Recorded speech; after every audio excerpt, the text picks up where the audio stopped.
Good morning, everyone. Britt Simon here. Hopefully you can hear me loud and clear. I did a live session yesterday, and about halfway through the session, the audio went weird. So I apologize for that. I then talked for another 45, 50 minutes or something when you could apparently barely hear me. So what I'm doing is I'm going to do another live session today to try and make up for that. I apologize for yesterday's incident. And if you have any questions that I didn't get to yesterday, then I'll try and reply to them today. I'm going to try and be fairly quick, which means I'm not going to go into looking into showing you how to look at your embassy and the performance of your embassy, or guessing about visa bulletin numbers from month to month to month. I'm going to answer just general, real questions. I don't want to try and predict or waste time on other things, right? So okay, so let's go. Please prognose Uzbekistan. Well, Uzbekistan is pretty easy because it has a known cutoff point. It's going to get most of the way to that cutoff point, but probably not all the way. You can work it out for yourself. What do you think Asia is going to get to 15K? Or when do you think Asia is going to get to 15K? I don't know. I think Asia will probably move by a couple of thousand each month. My estimation is for the final number, we're going to be in the 17 to 20,000 range, roughly about there. So if you take today's number, divide by 6, that will be approximately a monthly move. It's going to be a bit more than that in some months, a bit less than that in some months, but roughly speaking, it'll be about that. Okay. Hi, Joe. How you doing? Hope everything's good with you. Philip, thanks for giving us your time on a Sunday. You're very welcome. Philip, if you want to join me, you're very welcome. You could be in the background. It's up to you. But from time to time, just give me a sound check if you could, people and everybody. And I'm going to try and keep up with the questions, which means I'll see it if you then say the audio has gone bad, right? We love you, Britt, for the emotional support. You're very welcome. Good evening, says Sammy. Lion on K says hello. Hi, Simon. What do you think the cutoff for Oceania will be? Hamish, I've done the prediction video for that in around about mid-October. I don't think that we're going to see Oceania going much above 2,000. Go and have a look at my video that I posted or at my blog. If you go to britsimonsays.com, I've got one page which has got all 5 prediction videos on there. Pretty easy to find that. And then in there is the Oceania video, which explains why I'm thinking what I'm thinking. So if you want to know how that works, you're welcome to look at that. I'm good, thank you. Is AS 9000 at risk? Not really, not numerically. What about Cameroon? Yep, go and have a look at Cameroon and use Arthesius's fabulous website to go and have a look at that data. Please do that. I've shown that so many times, including yesterday, on how to investigate your embassy. You need to see how many how many 2NLs they sent for the first 5 months of the year. What's their capacity based on a DV 2024? What was their month-to-month capacity? Where you can see the number of appointments scheduled for this year. Are they up to date with the numbers, or is there a backlog? Right? How many cases per 1,000 do they have? That's an important metric to calculate where they could get to at the current pace. There's a bunch of things that you can be looking at. Okay, you can do all of that on Zarthesis's website. Okay, we're waiting. Hope Nairobi gets back into the top performance. Me too. I really expect that. When can we expect the 2NL? Don't know. Depends what your number is. So your 2NL will only be sent when your DS-260 is processed, your case number is current, and your embassy has the capacity for you. Okay, unless those 3 things are true, you don't get your 2NL.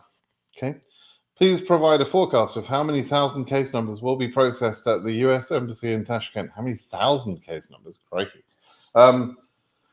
I think if you mean the prediction, method that I demonstrated yesterday and have demonstrated a number of times before, go ahead and do that. Have a look and see what Tashkent is doing. Okay.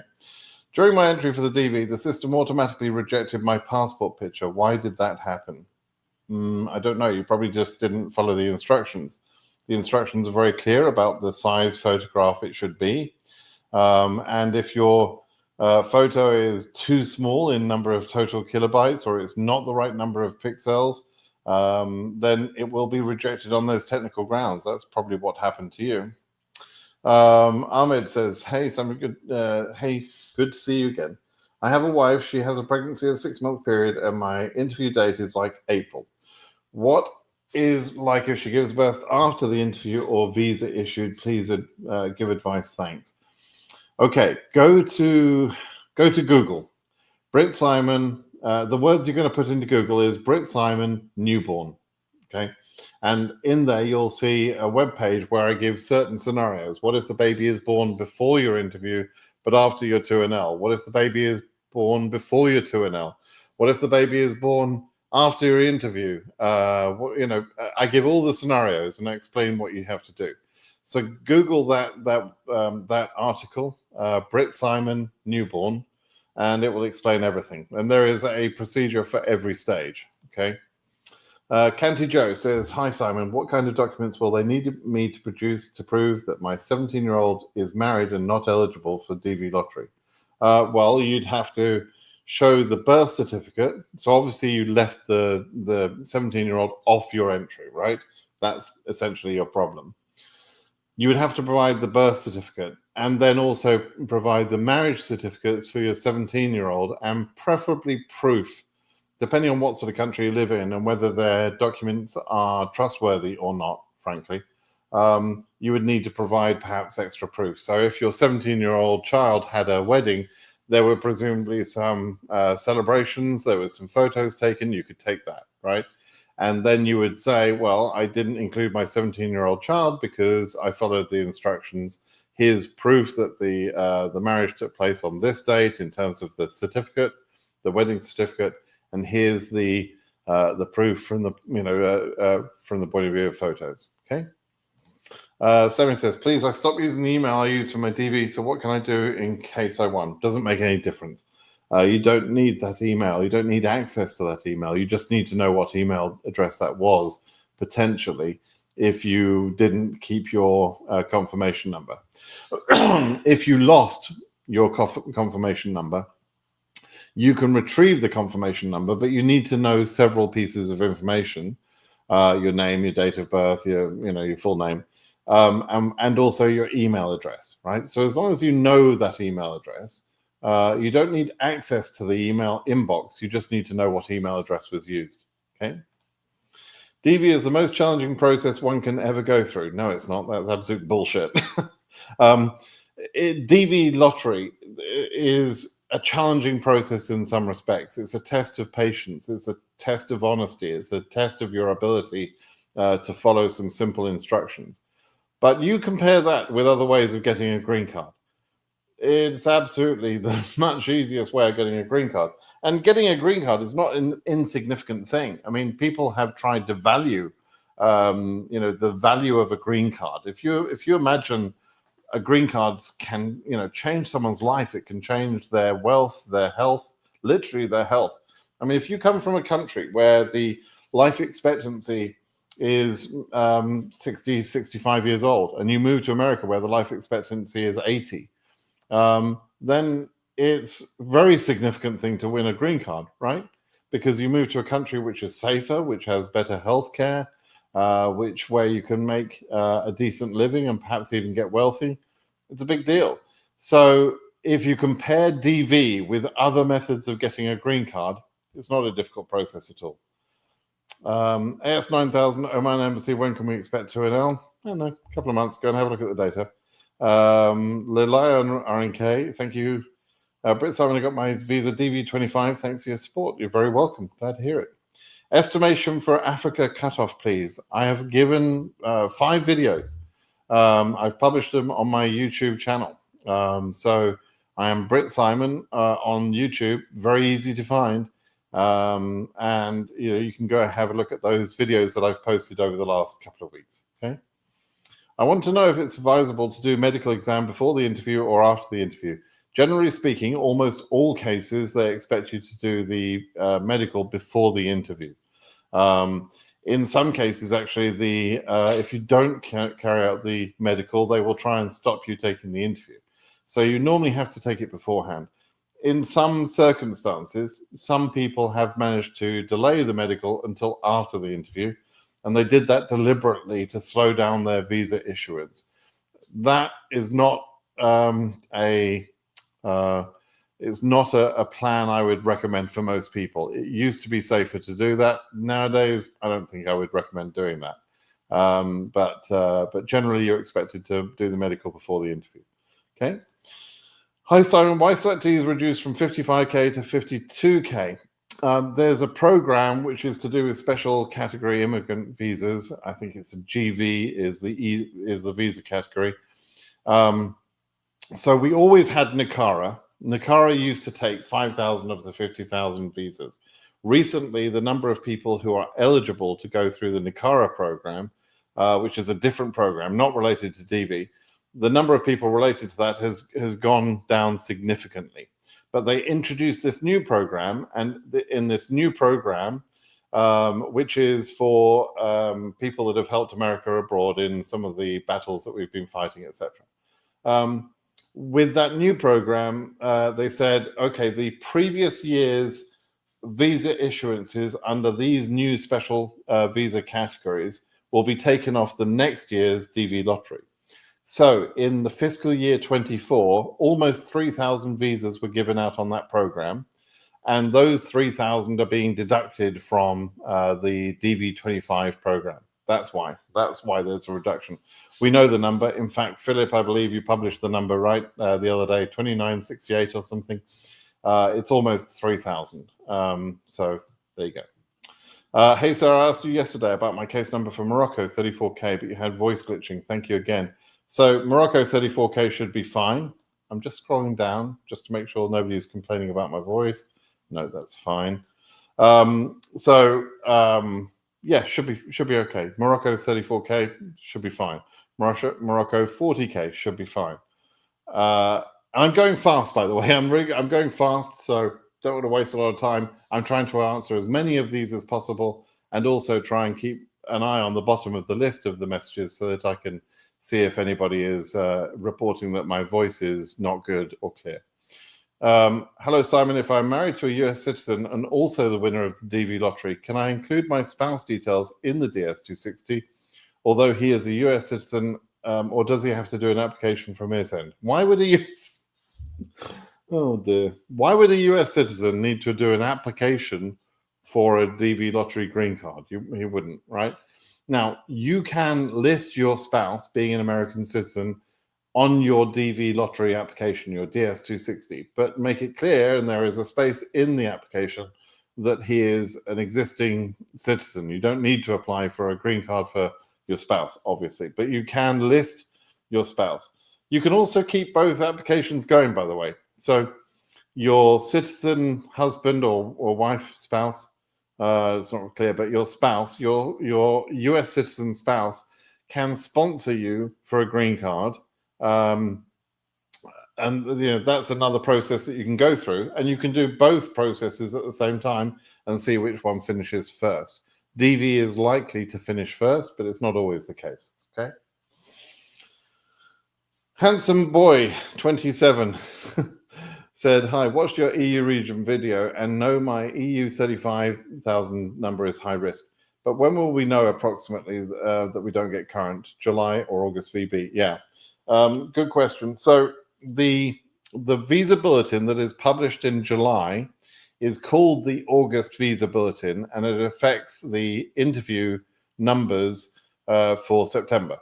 So the very last visa bulletin that affects DV25, and therefore the one where you find out whether you're included or not included, is going to be published in July, between about July the 8th and the 15th of July, okay, in that time window.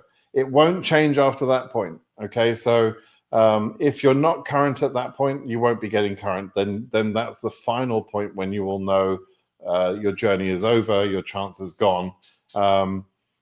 You probably are going to end up waiting until that last month, I should imagine. Now, there's a chance that my predictions could be entirely wrong, and everybody gets current and everybody's happy and everyone can sort of dance in the street and say what a dope Simon is, and that's fine.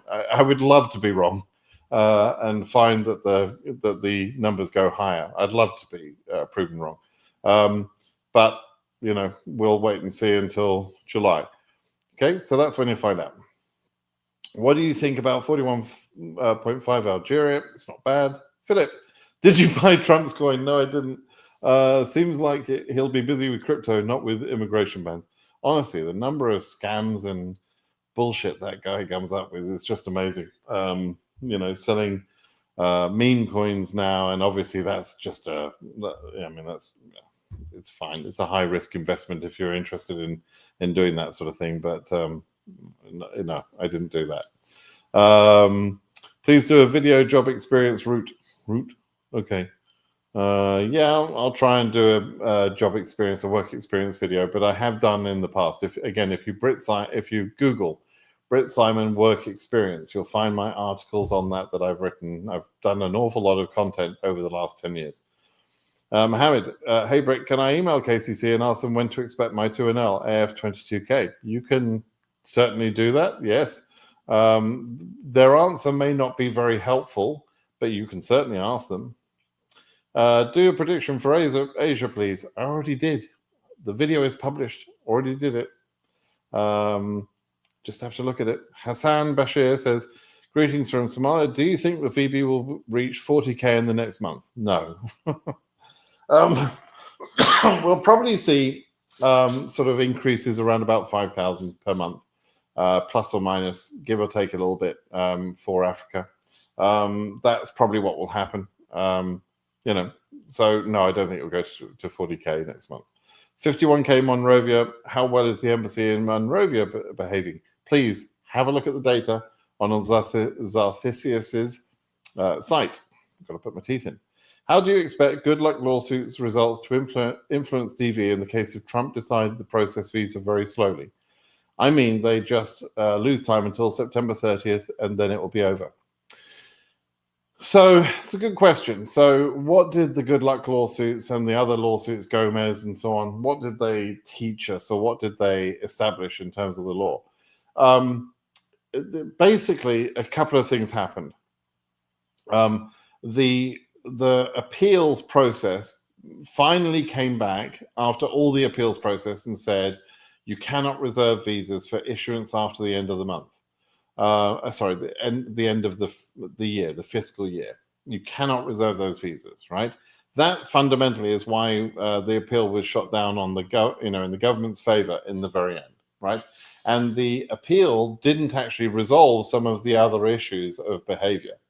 But what the appeal did say was, if you want to find any remedy, you have to do it before the end of the year. So if, for example, Trump came in and banned everybody tomorrow, right?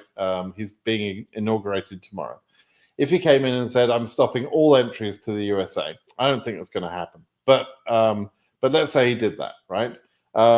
It was established during the legal challenges that he has right to stop entry of people, even people who are holding on to a non-activated DV lottery immigrant visa or any other immigrant visa.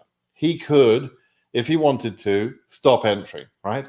What will then happen is he'll be sued by more lawyers than you can count to stop him from doing that, right? But now the court has said, well, you've got to get the remedy. In other words, you've got to fix that problem. If you're going to achieve a fix of that problem, it's got to be fixed before the end of the fiscal year because it can't be continued after that point in time. So that makes it a little bit more critical that lawyers that want to resolve these issues don't punt, if you'll forgive the term, but don't kick the ball down the road and say, hey, I'm going to reserve a bunch of visas and we can continue this argument after the end of the year. They don't have that option anymore. That's been made clear. So a judge that, like Judge Mehta, that feels inclined to try and help DV lottery people and other immigrants, they will have to make faster decisions. And or if they don't, then we will lose because of time, right? That's basically how future lawsuits will be influenced, right? Let me just scroll down, make sure I'm still being heard. Nobody's complaining they can't hear me, so that's good. Hi, Simon. Case number 42K. Can you explain how embassy interview month can be calculated for Doha embassy?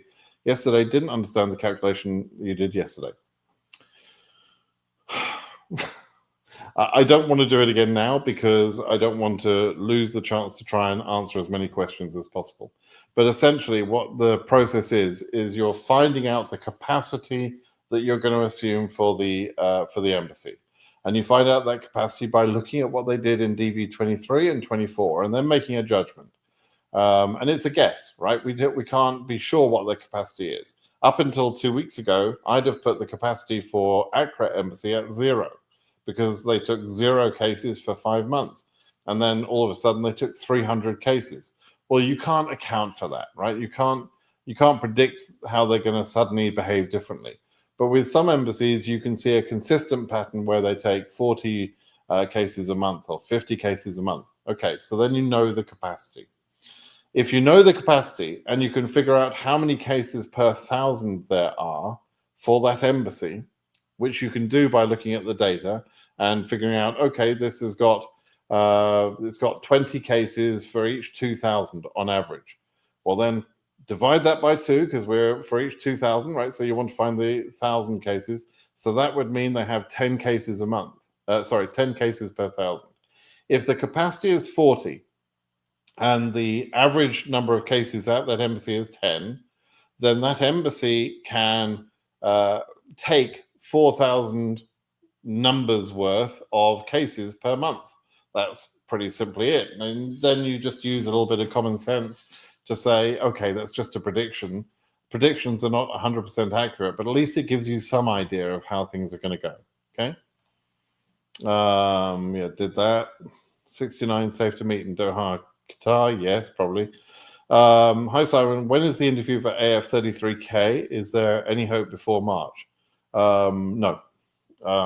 March is, so we've just had the visa bulletin released that went up to March, right? That's March interviews, and it's up to 25,000. So clearly 33, let me just get this, 25 is there, 33 is there. That's more than 25. So no, you can't be interviewed before March, nor even in March. So the earliest point would be in April or perhaps May for that number. Could the Title 42 reinstatement have any effects on the DV process? No. It's a totally different thing. I mean, why would you even think that way? It's a totally different thing, nothing to do with DV process. DV process is a legal immigration method. Title 42 deals with illegal entries and how to handle that across the southern border. It's got nothing, one thing has got nothing to do with the other. Faisal says, since Trump taking oath tomorrow, how likely will be and how effective will be the immigration policies will be, and what should be expecting in future lottery visas and non-immigrant visas? Oh, okay. So you want me to predict what Trump is going to do tomorrow and the impacts for all the future lotteries from this point forward based on what Trump does from tomorrow and over the next coming weeks? I don't know. I don't have a crystal ball. I can't tell you everything that's going to happen. We'll have to wait and see. We'll have to wait and see what actions he takes, what he doesn't do, what he does do, and then think about what impacts those things might have in the future. But we'll have to wait and see, right? Can I go ahead and do medicals even though 2NL is not yet updated? Typically, the physicians will want to see proof that you've received your 2NL, typically. For some people, particularly if you're in an area where the chance of TB is high, you may want to do exactly what you're trying to do there, and have your medical earlier, which means you then have a chance to go through the treatment, and that might be it might be a wise thing to do. But in general, the physicians will typically say no to that, right? So it's just a matter of you asking. Do you think there could be a big jump and then stay at that number for EU for the rest of the year, like earlier years where 15,000 jumped to 25,000 and stayed there for a couple of months? Maybe. I don't know. I'm not particularly excited about trying to make predictions on, on what what the next visa bulletin will be or what the visa bulletin after that will be. Far more important in my mind is where we'll get to in the end, for the September interviews, right? And I've given predictions for that. What about Kenya? What about it? You have to ask a question. Hi, sir. Case number is 33K, Addis Ababa, transfer to Abu Dhabi. What do you advance me? I think you mean what do I advise you? I would not transfer. Addis is now working well. I wouldn't transfer away from Addis at the moment. That would be daft. 2025, 23K, Freetown. When to expect 2NL? And according to the data, Freetown is currently underperforming because for 5 months now, only 42NL. Yeah. So wait and see what they take this month, right? Because we've only got the numbers from the 1st of January, which you're correct. They had taken 40 cases for the first 5 months of scheduling. But we haven't seen what they set their capacity at for March. We haven't seen any 2NLs for Freetown for March. So let's just wait for a couple of weeks and see how that goes, okay? It could be a couple of weeks even before we see that. Do you think the selection has been made for DV26? 100% yes, it has. Hello, Simon. Thank you very much for the effort you put into answering our questions. Sometimes silly questions. Yes, sometimes. I'm the guy with LTBI, if you remember, now in the US. So I'm very glad to hear that. I'm be interested to hear how it goes. Willart TV, I had D7 in mathematics in WASSCE, rather. I'm working as a salesperson for the rural bank 5 years and also a university student. Am I going to be disqualified? Probably. In your embassy, the D7 might be considered disqualifying. They have some embassies set the level that they want, and it may be that the D would be disqualifying. You asked me the question about the rural bank yesterday. I don't think that a salesperson at a rural bank would qualify you through work experience. So if your education doesn't meet the requirement, and I'm not sure it doesn't, but if it doesn't meet the requirement, then you are likely to be disqualified, or not disqualified, but refused. It's the same result. But yeah, you could be refused because your work experience isn't going to cut it. That's what I was saying to you yesterday. Which embassy is best for my case number 33K? Abu Dhabi or Addis Ababa? Well, talk about tongue twister. Addis is probably safer for you. Again, I changed my interview location from Colombo to Tokyo. Case number AS 19,000. Do I have a chance? And what do you think about Tokyo embassy? Your chance is not dependent on your embassy. It's dependent. Well, it is dependent on your embassy to an extent, but it's mostly dependent on whether you become current or not, and that's kind of a risk at your case number. So so you'll have to wait and see. We have several months though before your case number gets current, if at all.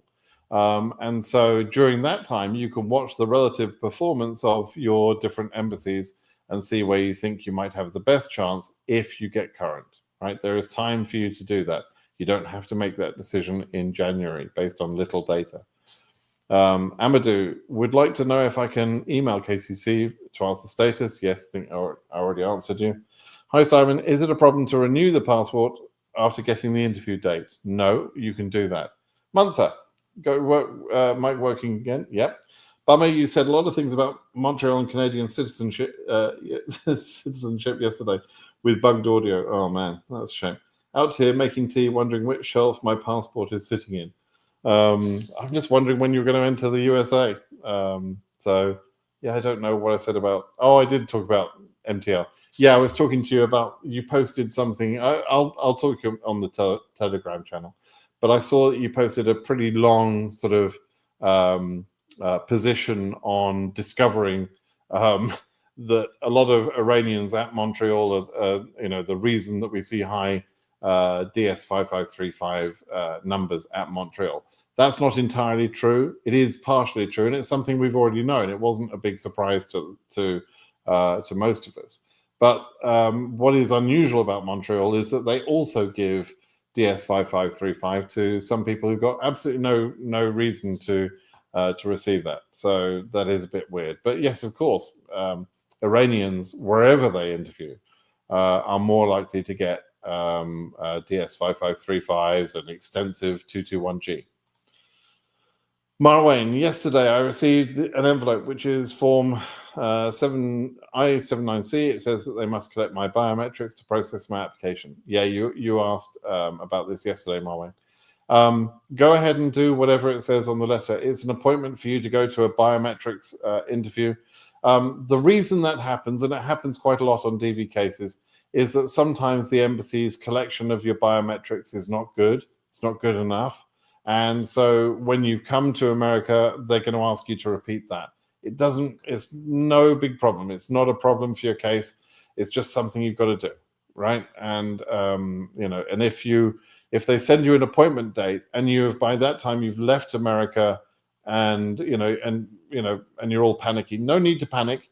When you go back to America again, then you can do the biometrics. Okay, so it really isn't a problem. Okay. So does it mean passport pictures won't be accepted on your entry forms until it meets the requirements, right? Grandeur, there are some requirements for the photo that can be applied automatically, programmatically, so they will reject that straight away. There are other requirements for the photo where that won't be rejected straight away, but could be rejected later, right? So there you go. Please, why is the program so slow right now? It isn't slow. If you look at the number of cases scheduled this year compared to DV24 and DV23, you'll see that this year is moving much faster than the previous 2 years. Okay, in terms of visa scheduling and issuance, etc., it's moving faster. So it's not going slow. Okay. Listen to Simon People. He knows what he's talking about. I'm still right about the inauguration. Though. Can't beat me on that. What's that music again? You were wrong about the inauguration. Your original date was the 9th of January. The 9th is not the week of the inauguration. It was then moved to the 15th. The 15th is not the week of the inauguration. The 20th, when we say it'll be in the week of the inauguration, that means during that work week. That's in English, that's how we say it, right? And I know your English is excellent, so you know that, right? Is it within 7 days of the inauguration? Well, yeah, now it was cancelled, but it took a president to die for you to get moved to the 15th. So come on, you were daft in July, you're still daft now. Joshua, is the draw of DV26 over? Yeah, the draw has been done for DV 2026. It's been done, right? What they do between now and May, when they release the results, is they go through all of the entries. They screen out people based on the photos, based on information that those people have provided on their entries and so on. And they disqualify a bunch of cases and they create holes in between the numbers. That work is happening right now, right? And we know that because we've got sworn statements from previous years where they describe in detail the process that they go through to do that.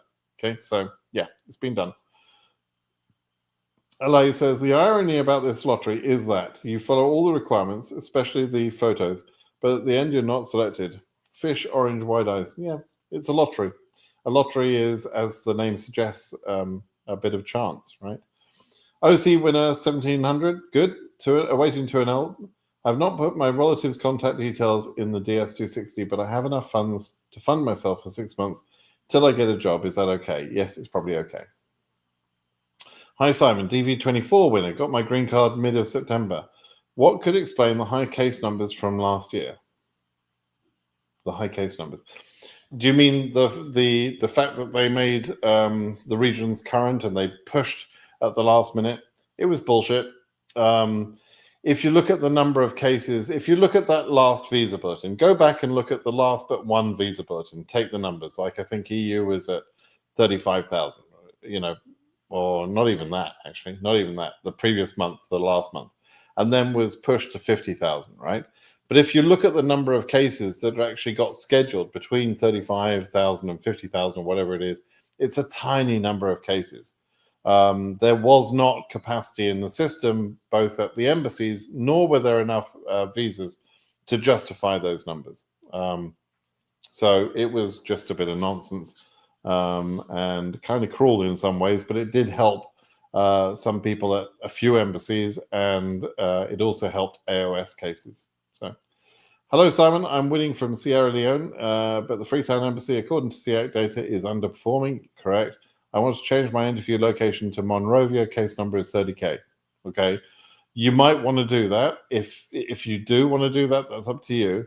But you need to do it immediately, because if you become current next month, when they release the visa bulletin between the 8th and the 15th next month, then you'll basically be locked into to your existing embassy. So the way I would play your particular situation, Ibrahim, is I would wait for at least a week and see what Freetown do. If Freetown suddenly take 150 interview appointments, then you won't want to move, right?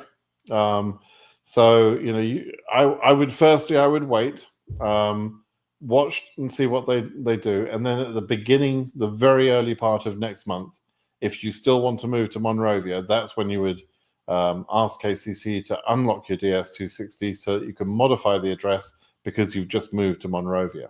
That's how you would do it.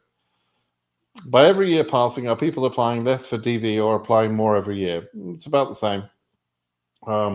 Around about 20 million entries. In some years, it's been up to about 25 million people have been entered into the system, including derivatives. In other years, it's down to about 15 million or so. It varies in that sort of range. It's not particularly low or high. It's not going in one direction or the other. Ron says my voice is perfect today. Thank you. Is the system okay now for 2NL's processing? There is a technical glitch still happening, which is affecting the 2NLs. We've seen about 1,200 2NLs come out for March interviews, I think, roughly about that number. I suspect there would have been more if they didn't have the technical glitch. So yes, there is a problem right now. We'll have to wait and see when they fix that. I got a 2NL, but it's not updated in the system yet. Can I go ahead and do the medicals? You can try and book the interview, the medical, but the physician may ask you for the 2NL, and you can't prove that, right? So what you can do is you can email KCC, and they will tell you the date. They'll give you an email which says you're booked for an interview at so-and-so embassy on so-and-so date in March. And that might be enough to satisfy your physician to allow you to book your case. It might be. Okay, you can try that. Senzar, yeah. It's almost like Game of Thrones stuff here. What's the performance of Almaty embassy? They're doing well. Seems like they don't perform that well. I think they're doing well, actually. But you go and have a look at the data, right? You have a choice between Amsterdam and Almaty. Really? Okay. Go and have a look at the data for both of those. Don't just take my initial thoughts on it. I think I looked recently though and saw Almaty were doing okay, but have a look. Black Middle Eastern, you were on again yesterday, right? Why a spouse of US citizen would go through the process, give others a chance? Yeah, that's kind of what I thought earlier too, with that question that came from someone else. But oh well. Is case number AF 41.5 Algeria safe? Yep, already answered that. When will we reach AS 12K? Don't exactly know when, but hopefully soon. Jared says an issue to do with name error, for instance, correct name being Mokua, and certificate reads Mokua, but differently. Can affidavits assist? Birth certificate and passport reads Mokua. Letter H was added by mistake. Which certificate has the H? Certificate reads. You haven't put enough information. So you haven't told me which certificate has the H added by mistake. But your passport and your birth certificate both have the name without the H, so that's good. If it's your education certificate, don't worry about that. That's not really a problem. The point is that your birth certificate and past certificate have your correct legal name. And all you really have to do is prove that the education certificate you're presenting is yours, that you are the person that took that education. That's all. Okay. How's performance of London? I want to move my case to London, AF59K. Again, because of your case number, it's going to be many months before you are going to be current, and you may never get current at that case number, right? And so you have time to just wait and see how the embassy performs. You don't need to make that decision right now. So relax, watch for at least 2 or 3 months and see how London does, okay? I want to transfer my case to Zambia. Do I have a chance over there? Thanks. Again, have a look at the data. Thank you, KF Design. I am having a good day. Oh, well. Hope Oceania region picks up in April. My number is just 20 numbers away since the last bulletin. That must have been annoying for you, Sarah. Yeah, I'm sure that was very annoying. But yeah, I'm sure you'll get current next bulletin. JMC says, thanks for everything. I submitted my DS-260 and I am single right now. Right now. If I marry my girlfriend, should I email KCS and tell them it? You mean KCC? Yeah, you would have to. If your if your marital status changes, it's a very significant change. It is a material change to your status, right? So you would have to then contact KCC, unlock your form, and add your girlfriend/spouse now to your form, right? Now that you're married, or once you get married, as your spouse. And then if you've got any sense, you'll also create a DS-260 for her so that you can both go to America. So yeah, you can do all of that. But it's more than just emailing KCC and saying, hey, I got married. Do you want to come to the wedding? You're also going to unlock the DS-260 because your marital status has changed. Okay. From Tuesday, hoping 2NLs will be sent out to Nairobi. Maybe. We'll see. Brit Simon, what are the disadvantages of applying green card lottery? We are used to advantages. Can we dive on dangers or risks of applying for the diversity visa lottery program? There are no real dangers. There are some people that suggest that applying for the lottery can cause problems with non-immigrant visas. But actually, if you read the statements from the government on this, that's not true. That's not simply entering the lottery doesn't create, the suspicion that you've got immigrant intent, and they're not the officers. The officers are not supposed to judge cases that way.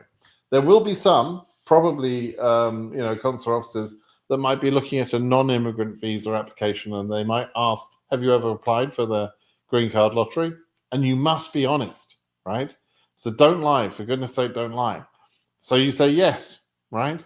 But you have to show why the consular officer can trust that you will return back to your home country. You show that you have a job there, that you have a house there, that you've got family there at home, and that's why you're going to return, right? In terms of other disadvantages, I can't think of any other disadvantages. It's a free entry. As long as you're not stupid enough to use some agent to do that for you, then it's totally safe. You haven't given anybody your data that you shouldn't have given. You can trust the US government with that minimal amount of data that you're giving them. It's a very small amount of data, your name, your address, and that sort of thing. So there's no real downside. Do it. I didn't file DS-260 for a stepchild because his dad wants him to stay until he's 18. Does this have any problems with my process? Any ideas? Thanks. You don't have to fill in a DS-260 for anybody, right? So let's say you've got mum, dad, and you've got 3 kids. 2 of those kids are stepchildren, and you've decided they're going to stay back in the home country. You only fill out the DS-260 for the 3 people, in my example, that want a green card. Okay? You're not required to fill out a DS-260 for one of the children that is not going to go to America. What you are required to do is you're supposed to list that stepchildren in your DS-260 for both parents. And you must have listed that child in the original entry. That's it. That's all you have to do. Okay? Jay, what do you think of AF 55,000 doing AOS? Do you think I will be processed in time? Probably, if you get current. So think about the timing for adjustment of status. Your case number, you might only get current in July, right? In July 8th to the 15th. You should be fully ready at the exact moment that that visa bulletin is released to submit your I-485 package. That is the basis of the early filing policy, that as soon as that visa bulletin number comes out and it says 56,000 and your case number is below that number, then you can go ahead and file your I-485 package, including the receipt you paid to KCC for the process, and go ahead and file that straight away. That means that middle of July, they'll have your package, and that is enough time to go through the adjustment of status process. It's a bit stressful, I have to tell you. It will be stressful, but it is enough time. And we rarely hear of people running out of time in adjustment of status unless they didn't take advantage of the early filing policy and they submit their forms on the 1st of September or something stupid like that. And I have known of cases where they do that because they used a lawyer who didn't understand the early filing policy, for example. But yeah, the field offices are normally very good in doing the DV lottery adjustment of status cases as fast as possible, particularly at the end of the year like that. Okay. What is the likelihood of having a visa interview already scheduled and receiving the visa, the chances of the next steps and being able to go over before anything changes? I don't know what that means. I don't understand your question. Unitat already answered that. Cheza. Cheza. I was going to say, it's such a British name, right?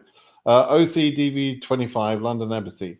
Cheza, you must be called Cheryl, right? And you're British enough that you call yourself Cheza. Thank you for all the help, especially when I asked if I could push through with my appointment, even of police clearance and medicals are delayed, now in San Francisco. Good place you've chosen to come. I'm going to San Francisco tomorrow to ride some electric bikes up to the bridge. So that should be fun. Abdi, hello, Mr. Simon. I'm a winner of DV25, but I submitted previous photo that was submitted in DV24. So will it affect me since the requirement that only 6 are needed? Okay, there are two rules that you broke, right? One rule says the photo should be less than 6 months old when you submit it. And the other rule specifically says don't use a photo from a previous lottery entry, right? So you broke two not laws, but rules. That was a stupid thing to do. But it actually, Abdi, probably won't get you disqualified. It probably should do, because it was a stupid thing to do to just say, oh yeah, I've read those rules. You even knew of the 6 month one, right? Because you're referring to it here. But you probably won't be disqualified for that. It would be rare to be disqualified for that. So yeah, but please just follow the bloody instructions, right? How hard is it to just follow the instructions, right? Why do you have to make stress for yourself? Like, by, I read the instructions and decided to ignore them, and now do you think I'll be all right? Like, oh, come on. Okay. Hi, Brit from Fiji. Your prediction on my case number OC2150. It's risky, but you might go through. But yeah, you're a little risky. Hi, Brit. DV23 winner here. Finally settled in Washington D.C. I hear hell has literally frozen over in Washington D.C.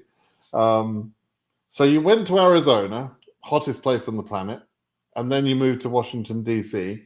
And now it's so cold that President Trump is going to have his inauguration in the Capitol building.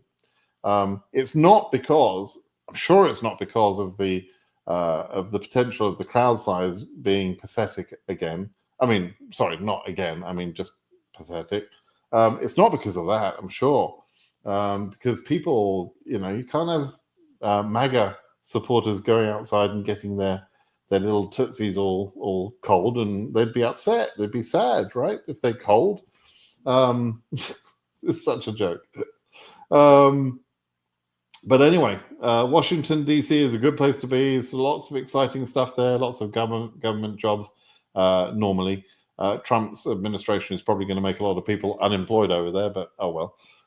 You can always move back to a warm place, right? So anyway, best of luck, Syed. Hi, sir. Is 49K safe? Because I'm a bit scared. It probably is. Depends on the embassy, right?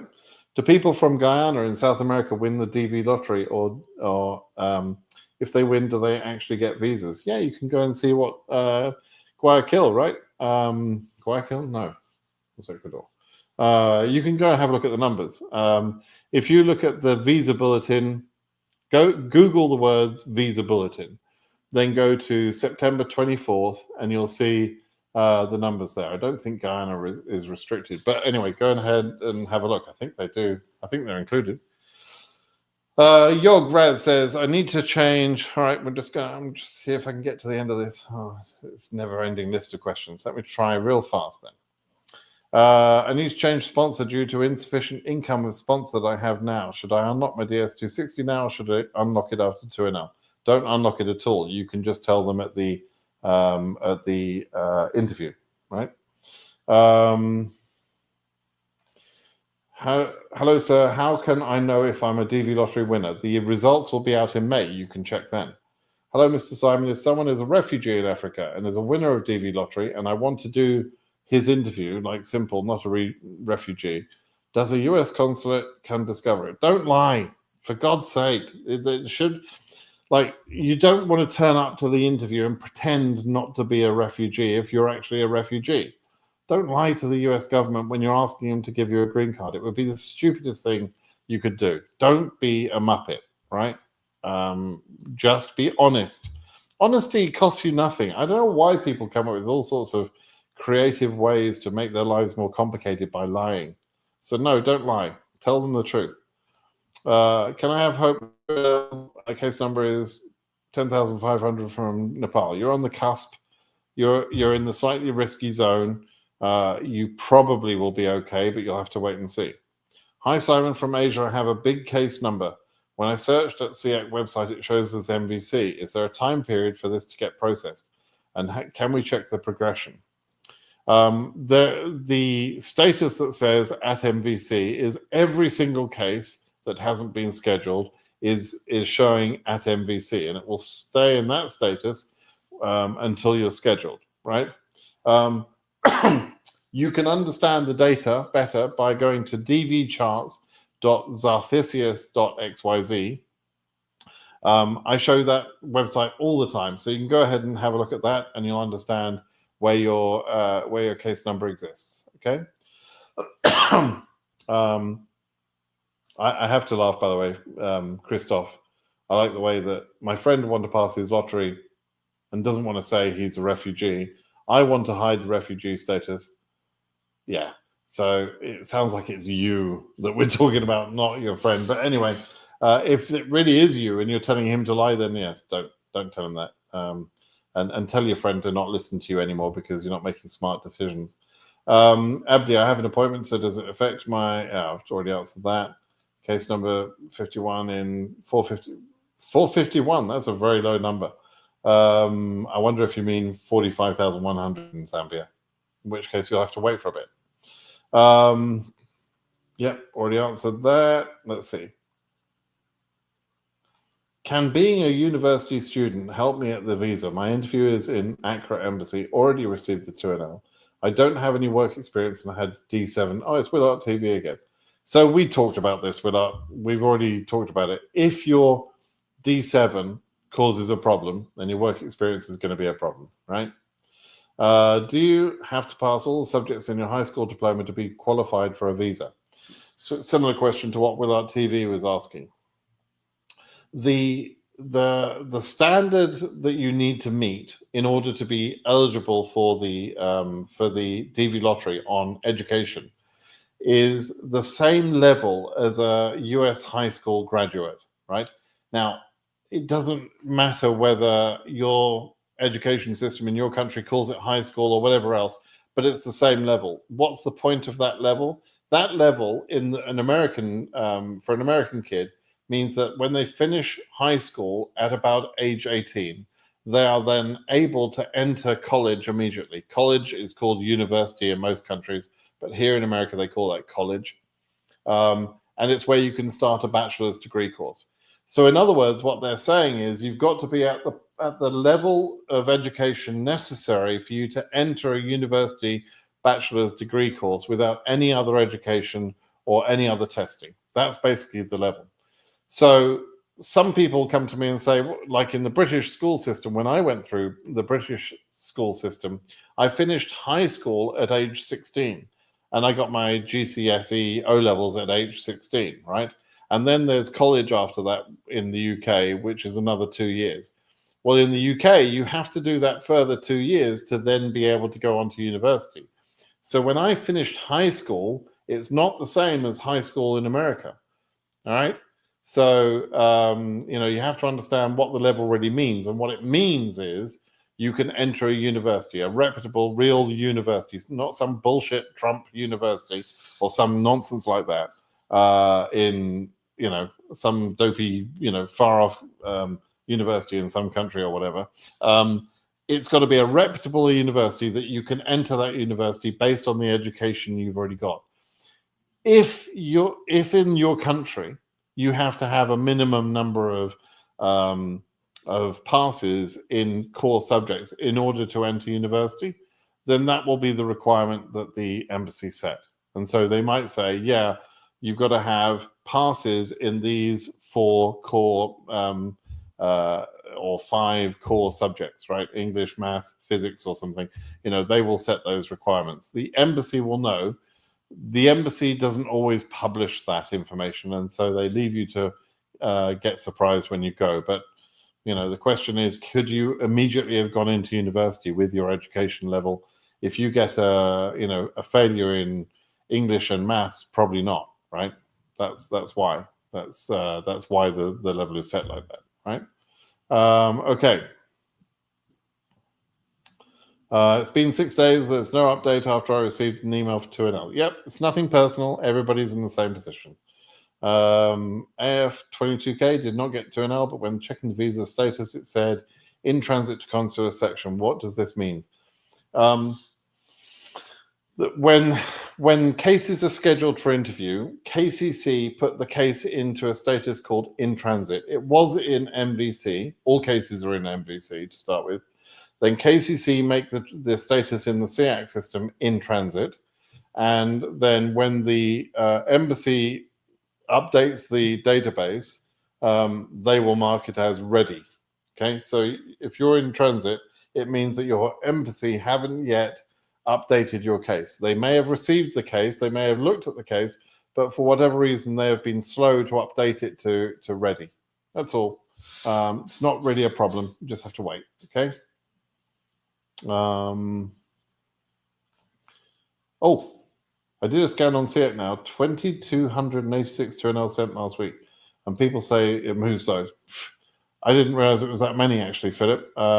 That's good. It seems like that little guy who's typing out all the 2NLs is doing well, right? So yeah, that's pretty good. I expect to see something like 3,000 a month. Actually, how many do I expect to see? Let me just see where we're at. So there have been so far, that's not right, hang on, let me look at the right place.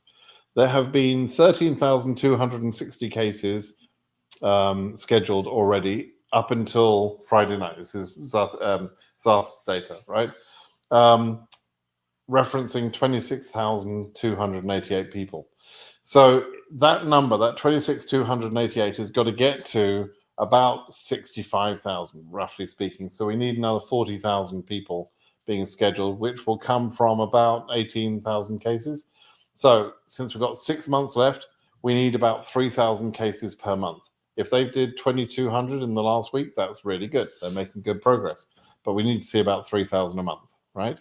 And I'll break that down in another video, what they need to see by region, how much that should be by region, okay? But thanks for checking that, Philip. Really appreciate it. Okay, I'm just scanning through to see if there's any other interesting questions, and then we'll call it a day.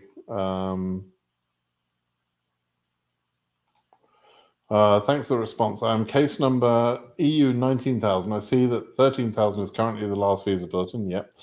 Do I have left 3 to 4 months before the interview so that we can do the marriage and all that outcomes? Do the marriage as quickly as you can, right? Get married as quickly as you can. This isn't, I know it's not romantic, but just go to a registry office or whatever is the fastest possible marriage. In some countries, you can do a later religious ceremony anyway, right? I attended a wedding in Argentina, Buenos Aires, and it was actually 2 wedding ceremonies. One was the religious one, and one was the legal ceremony. There's plenty of countries that work the same way. So go ahead and do something like that so that you can include your spouse as quickly as possible. Okay.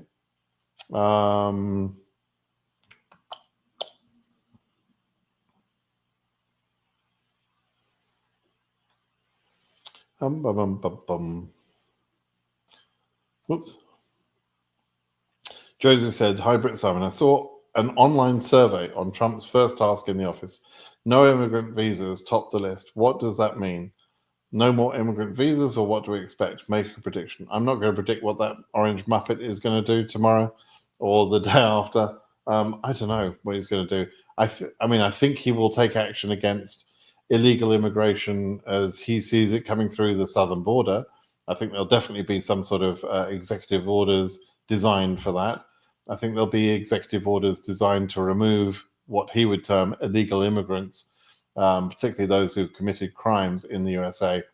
There will be some literally showy, sort of built for news release type instances where a bunch of ICE agents will turn up in a city. That city will almost certainly be a Democratic-run city. They'll have a bunch of ICE agents turn up, and they'll have pictures of some poor folks being carted off to be deported. That I can almost guarantee that will happen this week. Other things, I don't know what else, but yeah, we're going to see that sort of bullshit going on this week, I'm sure. Okay. Britt, as a follow-up, I didn't choose DC or Arizona. Okay. But what I can tell your audience is that I got great job offers from both. AZ in particular offers a great cost of living and great winters. Yeah, great winters. You should be there in the summer, though. I mean, you'll melt in the summer, and literally the roads melt and everything else. But it's a pretty cool place. We've got some of our staff are there they were located at Phoenix, but mainly working from home now. But yeah, Arizona is pretty cool. DC is a cool city. No doubt about it. I mean, it's a great place to be. It's just one of the things that you have to consider is, are you going to be happy with the climate there? Arizona is the place we want to go in the winter, absolutely. In the summer, it'll be hot. So, do you like hot weather? Washington DC can also be hot and stuffy and horrible in the summer, but it gets bloody cold in the winter, right? So, Nana KD says, "Could I help with a question?" I haven't seen your question, Nana KD. Oh man, I'm just scrolling up to see if I can see it. Can't see your question. I may have just skipped past it. But anyway, it looks like never mind.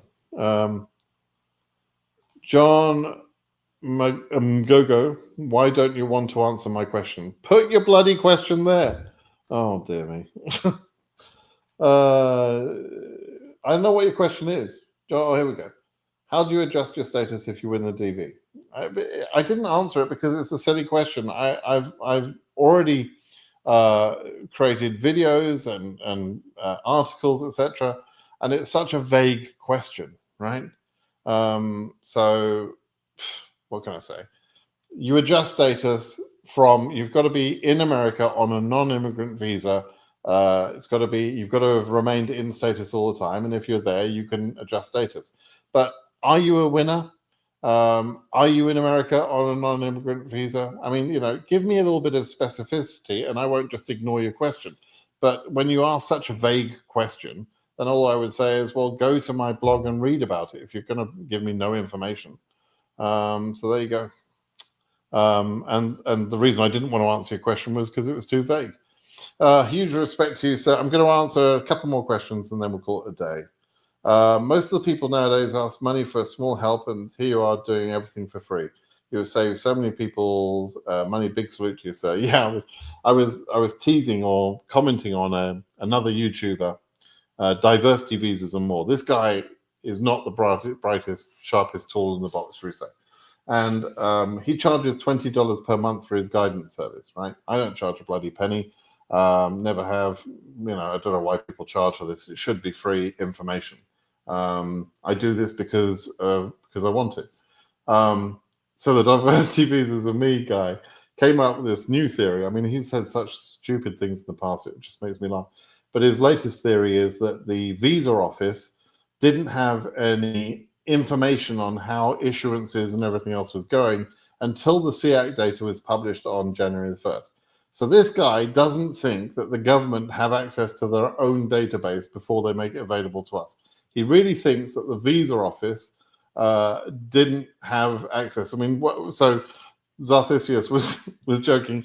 Are we really saying the American government has to wait until they see the data published on Zarthisius's website in order to understand how many visas have been scheduled, issued, declined, and that sort of thing? Of course not. Stupid comment. I mean, just like unbelievable. And the fact that that guy then has the audacity to offer his services for $20 a month just amazes me. I don't know why people. I don't know why people would not see through that with a moment's thought. But anyway, so yeah. Science says, I'm waiting for you to show up in DC as an expert witness in a congressional hearing on the TV program. Dinner on me if you're here. That's very sweet of you. Ooh, did you literally dance in the concert? Yeah. Okay, so I'm right at the end of the questions. This is good. Joseph is proud of me. What are some of the information that can be changed by filing DS-260? What are some of the information that can be changed? Yeah, so when the DS-260, you can change almost anything. There's one thing on the DS-260 that you can only choose one time, and that's the embassy. When you go into the DS-260 for the first time, there's a drop-down list and you pick the embassy. Once you've done that, you can never change that again. It doesn't mean you can't change embassies. It means, what I'm saying is, you cannot change that selection in the DS-260. It's the only thing I know of that cannot be changed later. But yeah, other information, you can unlock your DS-260 to change name if you made a mistake, your address and all those sort of things. But generally speaking, most things, like really trivial things, you don't need to unlock and make any changes. There's no need. You just, it's just if you have a mistake that is, particularly important. Okay. Okay, John, the impatient guy, says, if you're in the USA on F1 visa and you win a DV, can you adjust your status? Yes. Simple question. Simple answer, really. Oh dear. So case number AF 279 something from Ghana, moved embassy from to Cote d'Ivoire. Is that a right choice of embassy? It's not a bad choice of embassy, but funnily enough, and 2 weeks ago it was the perfect decision. I mean, that was perfect. But is Accra going to continue with its faster pace? They've just issued 300 2NLs. Are they going to do that again next month, or 100 at least? I don't know. So the jury is out. We won't know until we see the behavior of Accra in the next couple of weeks, right? Is the UNHCR database connected directly to the US Embassy? How can the US consulate know if someone is a refugee? You tell them the bloody truth, just like I told you before. Oh, dear me. Is the SVP range 6 to 7 on the ONET online website eligible? Yes. I see what you mean. No, is it? No. So in order to qualify by work experience, you have to have an SVP range above 7 plus. Can't be 6 to 7. That's like it's like a 3 level. You need to be a 4 level, or SVP is 7 and above. Okay. I could go all day because you keep on listing more questions, but here we go. This will be a lot. Thank you, Brit Simon, for clarifying on so many issues. Notice Kenyan YouTubers from the US have very wrong info about DV, from pictures to date that one needs to apply. Very crazy wrong infos. Yeah, it's sad.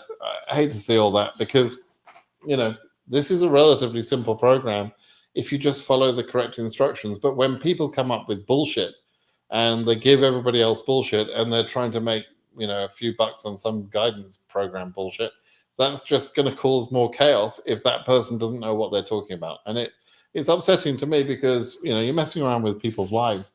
And I don't know why anyone would do that, but there you go. Okay, so we're going to call that a day. I hope this was useful. I'm sorry about yesterday once again. This live session was in an apology for the audio issues that I experienced yesterday. So apologies for that if you were listening in, and hopefully this all worked well today.